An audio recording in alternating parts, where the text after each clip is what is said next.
পাল্টে যাচ্ছে বরগুনার তালতলী উপজেলা সহ উপকূলের দৃশ্যপট।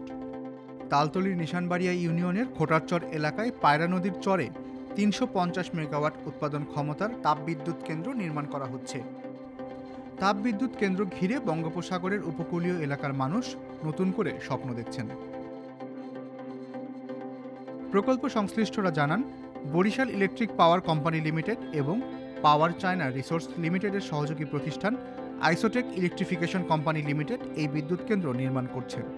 প্রকল্পের চুক্তি অনুযায়ী ২৫ বছর সরকারকে বিদ্যুৎ সরবরাহ করবে এই বিদ্যুৎ উৎপাদন কেন্দ্র। এরই মধ্যে প্রকল্পের ৮০% কাজ সম্পন্ন হয়েছে। পটুয়াখালীর ১৩২০ মেগাওয়াট উৎপাদন ক্ষমতার পায়রা তাপ বিদ্যুৎ কেন্দ্র এরই মধ্যে উৎপাদনে গেছে।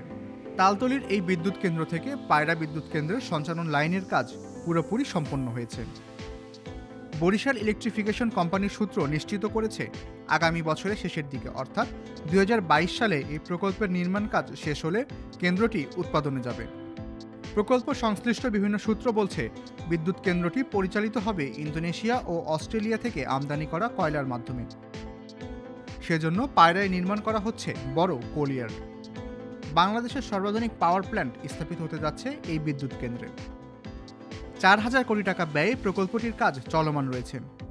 তবে করোনা মহামারীর কারণে কাজ বন্ধ থাকায় প্রকল্প ব্যয় আরও ১,০০০ কোটি টাকা বাড়তে পারে বলে জানিয়েছেন প্রকল্প সংশ্লিষ্টরা।